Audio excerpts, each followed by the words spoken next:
Hello students. इस video में हम लोग पढ़ेंगे method of preparation of halo alkanes and haloarenes. ये एनसीईआरटी क्लास 12th केमिस्ट्री के यूनिट 6 का वीडियो है। थर्ड वीडियो है जिसमें हम लोग मेथड ऑफ प्रिपरेशन पढ़ने जा रहे हैं। इससे पहले के दो वीडियोस में हम लोग इसके पहले का पोर्शन जो है वो ऑलरेडी पढ़ चुके हैं। अब यहाँ मेथड ऑफ प्रिपरेशन में जो सबसे फर्स्ट मेथड दिया है वो है फ्रॉम एल्कोहल्स।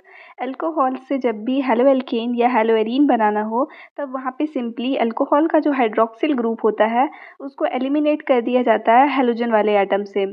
तो यहाँ पे इसके साथ रिप्लेसमेंट कराने के लिए या तो हम लोग कंसनट्रेटेड हेलोजन एसिड्स के साथ रिएक्शन करा सकते हैं या फिर फॉस्फोरस हैलाइड्स के साथ रिएक्शन करा सकते हैं या थायोनिल क्लोराइड के साथ रिएक्शन करा सकते हैं।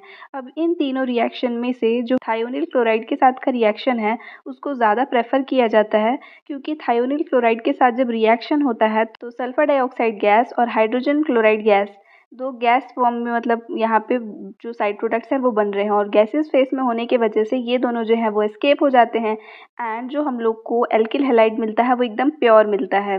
नेक्स्ट, रिएक्शन अगर प्राइमरी या सेकेंडरी अल्कोहल्स का हो रहा है हाइड्रोक्लोरिक एसिड के साथ तब वहाँ पे कैटलिस्ट जिंक क्लोराइड का यूज़ किया जाता है। लेकिन अगर यही रिएक्शन टर्शरी अल्कोहल्स के साथ में हो रहा है तो उनको सिंपली इस हाइड्रोक्लोरिक एसिड के साथ में शेक कर देते हैं रूम टेम्परेचर पे, तो भी वो प्रोडक्ट दे देता है। अगर वही रिएक्शन हम लोग हाइड्रोजन ब्रोमाइड के साथ में करा रहे हैं तब वहाँ पे जो है वो एल्किल ब्रोमाइड्स प्रोड्यूस होंगे। अच्छा यील्ड अगर हम लोग को चाहिए कि एल्किल आयोडाइड हम लोग को ज़्यादा मिले तब उस केस में सोडियम और पोटेशियम आयोडाइड के साथ में उसको हीट किया जाता है अल्कोहल्स को, और साथ ही में 95% ऑर्थोफॉस्फोरिक एसिड भी वहाँ पे प्रेजेंट होना चाहिए। अब अल्कोहल्स का अगर हम लोग ऑर्डर ऑफ रिएक्टिविटी देखें हेलो एसिड्स की तरफ, मतलब कि अगर अल्कोहल से हेलो एल्केन्स बनाने हैं तो ऑर्डर ऑफ रिएक्टिविटी जो होगा वो यहाँ दिया हुआ है टर्शरी, उससे कम सेकेंडरी और उससे कम प्राइमरी, यानी कि जो टर्शरी अल्कोहल्स होंगे अगर उनका रिएक्शन हम कराएंगे तो हेलो एल्केन जो है वो थोड़ा फास्ट बनेगा, और वहीं अगर प्राइमरी का कराएंगे तो थोड़ा स्लो बनेगा, और सेकेंडरी इनके बीच का इंटरमीडिएट होता है। तो इस डायरेक्शन में जो ऑर्डर ऑफ रिएक्टिविटी है वो डिक्रीज होते जाता है। जब फॉस्फोरस ट्राइब्रोमाइड्स या फिर ट्राई आयोडाइड के साथ में हम लोग को रिएक्शन कराना है तो जनरली ये सारे जो रिएक्टेंट्स होते हैं वो इन सीटू बनाए जाते हैं। अब इन सीटू बनाने का मतलब है कि रिएक्शन मिक्सचर के फॉर्म में इनको जनरेट किया जाता है एंड उसके बाद इनका जो रिएक्शन है वो कैसे हो रहा है, तो रेड फॉस्फोरस के साथ में ब्रोमाइड या फिर आयोडाइड को मिक्स करते हैं। अगर हम लोग ब्रोमीन मिक्स करेंगे रेड फॉस्फोरस के साथ तो फॉस्फोरस ट्राइब्रोमाइड बनेगा, और अगर आयोडीन मिक्स करेंगे तो फॉस्फोरस ट्राई आयोडाइड बनता है। अब यहाँ पे हम लोग जनरल रिएक्शंस जो दिए हुए हैं वो देख लेते हैं। आपके एग्जाम में जब भी क्वेश्चंस आते हैं इनसे, इस टॉपिक से, तो वो ज़्यादातर की कंप्लीट द रिएक्शन वाले आते हैं, मतलब ये रिएक्टेंट साइड दिया होगा और ये एरो के ऊपर जो भी कैटलिस्ट है वो दिया होगा एंड आपको ये प्रोडक्ट जो है वो यहाँ पे बनाना होता है।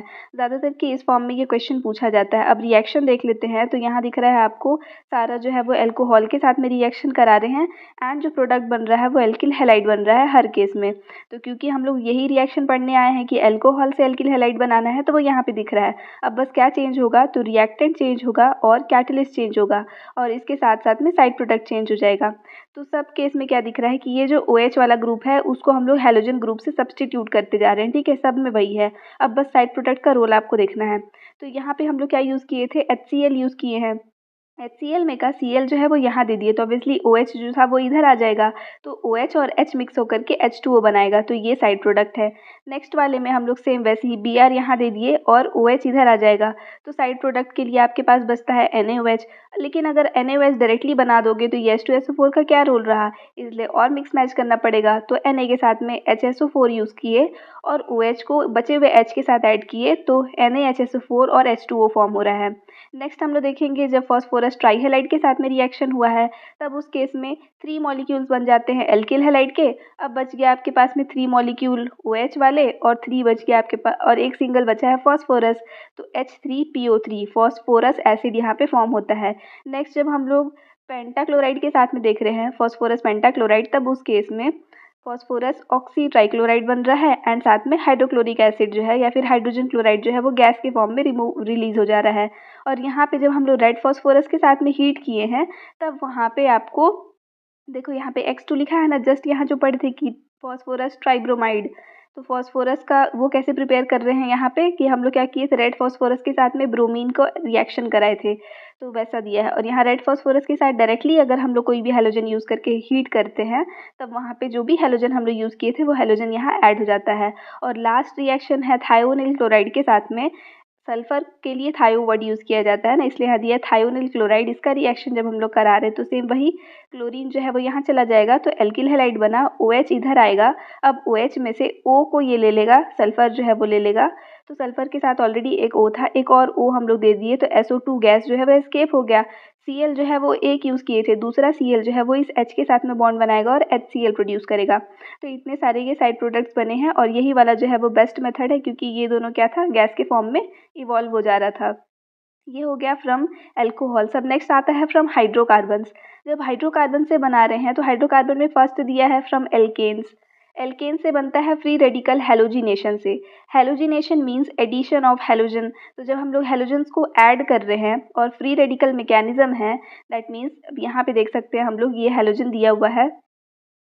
इस हैलोजन में आपको क्या करना है, जैसे यहाँ पे दिख रहा है ये क्लोरीन यूज़ किए हैं, तो नॉर्मल एल्केन लिए। अब इस एल्केन में हम लोग क्लोरीन ऐड करा रहे हैं। फ्री रेडिकल मैकेनिज्म का मतलब ये फ्री रेडिकल क्या हो रहा है, तो जब हम लोग क्लोरीन जो है Cl2 दिया है, तो ऐसे हम लोग लिख रहे हैं, जब ये बॉन्ड अगर हम लोग होमोलिटिकली ब्रेक करें, मतलब एक इलेक्ट्रॉन इसको और एक इलेक्ट्रॉन इसको, दोनों को एक एक इलेक्ट्रॉन्स देंगे, तो Cl के ऊपर में एक ऐसे इलेक्ट्रॉन आ जाता है जिसको कि हम लोग बोलते हैं क्लोरीन फ्री रेडिकल।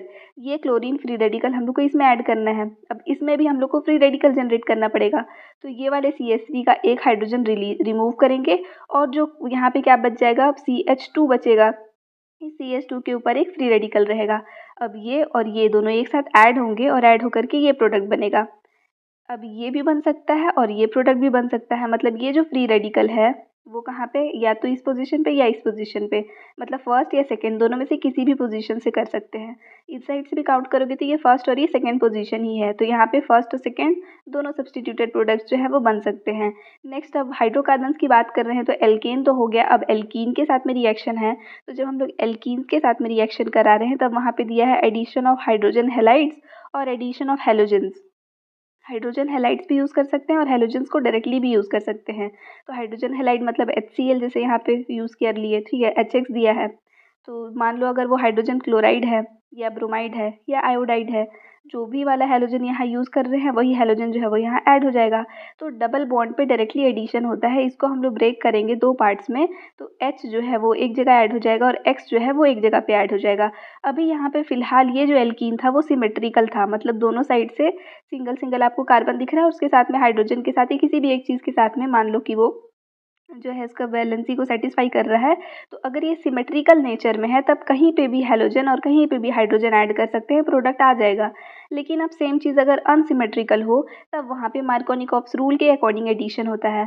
अब ये रूल हम लोग क्लास 11th में भी पढ़ चुके हैं, और अगर आपको ये रूल के बारे में नहीं पता है तो उसका अलग से वीडियो आपको चैनल पे मिल जाएगा, आप वहाँ चेक कर लीजिएगा। तो जो मार्कोनिकॉफ्स रूल है वो क्या बोलता है कि जब हम लोग अनसिमेट्रिकल एल्कीन्स में हैलोजन एसिड्स का एडिशन कराते हैं, तो जो नेगेटिव पार्ट होगा ना इस हैलोजन एसिड का, यानी कि जो हैलोजन क्लोराइड वाला जो पार्ट है या आयोडाइड मतलब हैलाइड वाला जो पार्ट है, वो वहाँ जाके ऐड होगा उस कार्बन से जिसमें laser number of hydrogen atoms हो। तो डबल बॉन्ड से जो दो कार्बन लिंक है, उसमें से जिस कार्बन पे less number of hydrogen atom है, वहाँ पे जा कर के ये हैलाइड वाला ग्रुप ऐड होगा। अब इस दोनों में आपको दिख रहा है कि ये वाले कार्बन में लेस हाइड्रोजन है in comparison to this carbon, तब यहीं पे आपका जो हैलाइड वाला ग्रुप है वो ऐड होगा। यानी कि जब सेकेंड पोजीशन पे हैलाइड ऐड हुआ है ये, तो ये क्या बन रहा है, मेजर प्रोडक्ट, और जब फर्स्ट पोजीशन पे ऐड हो गया तब बना है माइनर प्रोडक्ट। अब नेक्स्ट दिखता है जब हम लोग डायरेक्टली हैलोजन ही ऐड कर दें, तो हैलोजन अगर डायरेक्टली ऐड करना है, जैसे ब्रोमीन डायरेक्टली ऐड कर रहे हैं, तो यहाँ पे कार्बन टेट्राक्लोराइड जो है वो रिएजेंट के कैटलिस्ट के फॉर्म में यूज़ होगा। और यहाँ पे ब्रोमीन का एडिशन जब करा रहे हैं, तो फिर यहाँ पे क्योंकि ये तो Br2 है, अब दोनों को हम लोग कहीं भी ऐड कर दे सेम प्रोडक्ट बनने वाला है, तो ये दोनों कार्बन पे एक एक ऐड हो जाएगा। कार्बन के बीच का जो डबल बॉन्ड होता है वो हट जाता है यहाँ पे, ठीक। दोनों ही केस में चाहे आप हेलोजन एसिड या ऐड करो या फिर आप हेलोजेंस ऐड करो, दोनों केस में कार्बन कार्बन जो डबल बॉन्ड है वो ब्रेक हो जाएगा। एक बॉन्ड ब्रेक होगा तभी तो वो न्यू बॉन्ड वहाँ पे फॉर्म करेगा ना। नेक्स्ट है हेलोजन एक्सचेंज। इसके ऊपर एक अलग से वीडियो आपको मिल जाएगा, आप वहाँ पे चेक कर लेना। हेलोजन एक्सचेंज को बहुत डिटेल में वहाँ पे मैं नेम्ड रिएक्शन में पढ़ाई हूँ। तो हैलोजन एक्सचेंज जैसे नेम से ही पता चल रहा है, बस हैलोजन्स को एक्सचेंज करना है। अब इसको आपको दो पार्ट्स में पढ़ना है, एक तो फिंकलस्टीन रिएक्शन है और एक स्वार्ट्ज रिएक्शन है। फिंकलस्टीन रिएक्शन में आपको सोडियम आयोडाइड के साथ रिएक्शन कराना है। हम लोग यहाँ पे जो भी एल्किल हैलाइड यूज़ करेंगे, वहाँ पे जो हैलोजन है वो या तो क्लोराइड होगा या ब्रोमाइड होगा। आयोडाइड या फ्लोराइड इसमें नहीं लेना है। तो जब क्लोराइड या ब्रोमाइड प्रेजेंट है तो ऑब्वियसली जब हम लोग हैलोजन एक्सचेंज करा रहे हैं ना, तो एक्सचेंज में आयोडीन या फ्लोरीन यूज़ होगा। जब हम लोग आयोडीन यूज़ कर रहे हैं तो सोडियम के साथ यूज़ होगा, यानी कि सोडियम आयोडाइड के फॉर्म में यूज़ होगा और उसको फिंकलस्टीन रिएक्शन बोलते हैं। ड्राई एसीटोन के प्रेजेंस में ये रिएक्शन होता है। हैलोजन एक्सचेंज है, मतलब ये दोनों हैलोजन जो है बस वो एक्सचेंज हो जाएंगे, तो आर के साथ में कि आई ऐड हो जाएगा। एल्किल आयोडाइड प्रिपेयर करने का ये मेथड है।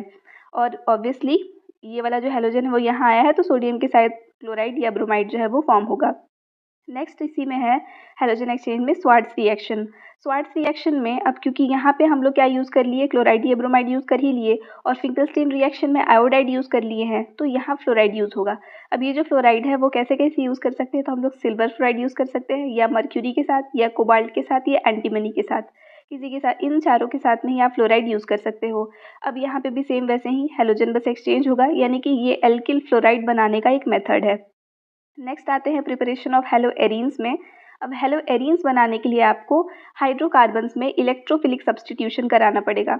अब इलेक्ट्रोफिलिक सब्सटीट्यूशन क्या होता है, तो सब्सटीट्यूशन रिएक्शन हम लोग को पता है, किसी भी चीज़ के थ्रू हम लोग जो एग्जिस्टिंग रिएक्टेंट है उसमें सब्सटीट्यूशन कराने वाले हैं, तो यही सब्सटीट्यूशन अब एक इलेक्ट्रोफाइल के थ्रू होगा, इसलिए इसको इलेक्ट्रोफिलिक सब्सटीट्यूशन बोल रहे हैं। अब ये इलेक्ट्रोफाइल जो है वो क्या होता है, तो इलेक्ट्रोफाइल वो सारे सब्सटेंसेस होंगे जो कि इलेक्ट्रॉन सीकिंग होते हैं। इलेक्ट्रॉन सीकिंग मतलब क्या, कि इन लोग खुद के पास में इलेक्ट्रॉन जो है वो कम होता है या नहीं होता है, ठीक है, इनके खुद के पास में इलेक्ट्रॉन की डेफिशिएंसी होती है, यानी कि ये पॉजिटिवली चार्ज्ड ग्रुप्स होते हैं या एटम्स होते हैं। तो पॉजिटिवली चार्ज हैं तो ऑब्वियसली कहाँ अटैक करेंगे, जहाँ पे इलेक्ट्रॉन्स इनको दिखे, मतलब नेगेटिवली चार्ज सेंटर पे, तो इसको बोलते हैं हम लोग इलेक्ट्रोफाइल। और इसी इलेक्ट्रोफाइल के थ्रू यहाँ पे सब्सटीट्यूशन होगा। तो एग्जाम्पल में हम लोग ले रहे हैं जैसे हेलोजिनेशन, हैलोजन से अगर सब्सटीट्यूशन हो रहा है उस केस में, जैसे यहाँ पे लिया हुआ है टोल्यूइन, टोल्यूइन का रिएक्शन हुआ है यहाँ पे कोई भी हैलोजन के साथ में, तो ये जो हैलोजन है वो कैसा है, इलेक्ट्रोफिलिक नेचर का है, मतलब इलेक्ट्रॉन डेफिशिएंट है, तो वो कहाँ अटैक करेगा अब, तो ये इसके ऑर्थो या फिर पैरा पोजिशन पे। अब ऑर्थो और पैरा पोजीशन पे रिएक्ट करने का जो रीज़न है वो हम लोग आगे जा कर के डिटेल में पढ़ेंगे।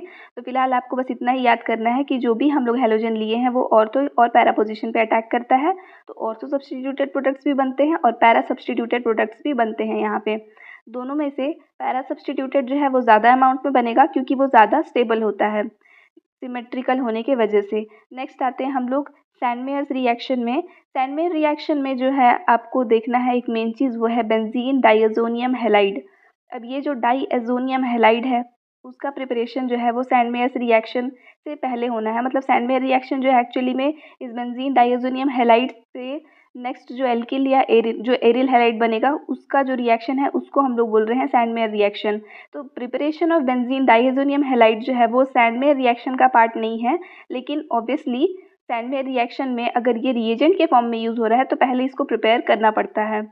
अब इसके प्रिपरेशन के लिए आपको क्या करना पड़ेगा कि जो एनिलीन है उसका रिएक्शन आपको कराना पड़ेगा NaNO2 के साथ में और HX के साथ में। अब यहाँ पे X क्या है, तो ये जो भी X है वो ही X जो है वो यहाँ पे ऐड होने वाला है। हम लोग जो भी हैलोजन ले लेंगे ना वही यहाँ पे ऐड हो जाएगा। तो अब क्या करना है आपको, कोई भी एक हाइड्रोजन हैलाइड के साथ में रिएक्शन कराना है NaNO2 का, एनिलीन का रिएक्शन इन दोनों के साथ, ठीक है। टेम्परेचर यहाँ पे गिवन है। तो जब ये रिएक्शन होगा तब बेंजीन डाइअज़ोनियम हैलाइड फॉर्म होता है। अब यही बेंजीन डाइअज़ोनियम हैलाइड जो है वो हम लोग कॉपर हैलाइड के साथ में रिएक्शन कराएंगे Cu2X2, कॉपरस ब्रोमाइड या कॉपरस क्लोराइड कोई भी चीज़ उसके साथ में हम लोग को रिएक्शन कराना है। ज़्यादातर कि यहाँ पे क्लोरीन या ब्रोमीन वाला ही सब्स्टिट्यूएंट यूज़ होता है, ठीक है। तो जब हम लोग क्यूप्रस क्लोराइड या ब्रोमाइड के साथ में रिएक्शन करा रहे हैं तो यहाँ अब इसके साथ जो हैलोजन ऐड था ना उस हैलोजन से अब हम लोग को कोई मतलब नहीं है, वो हैलोजन जो है वो एलिमिनेट हो जाने वाला है। क्यूप्रस क्लोराइड अगर यूज़ करेंगे तो यहाँ पे हम लोग के पास में क्लोरोबेंजीन बनेगा, और अगर हम लोग क्यूप्रस ब्रोमाइड यूज़ करेंगे तो ब्रोमोबेंजीन फॉर्म होगा। अब इस वाले स्ट्रक्चर में आपको दिख रहा होगा कि हैलोजन तो हम लोग ले रहे हैं, तो ये जो नाइट्रोजन है उसको N2 को नाइट्रोजन गैस के फॉर्म में आपको इवॉल्व कर देना है बस, और जो भी हैलोजन हम लोग को चाहिए वो हैलोजन यहाँ ऐड हो जाएगा डायरेक्टली। तो ये जो है वो गैस के फॉर्म में इवॉल्व हो गया और वो डायरेक्टली वहाँ पे ऐड हो जा रहा है। अब यहाँ पे आपका कंप्लीट हो जाता है reaction method of preparation of halo alkanes और हेलोवेरिन्स दोनों का।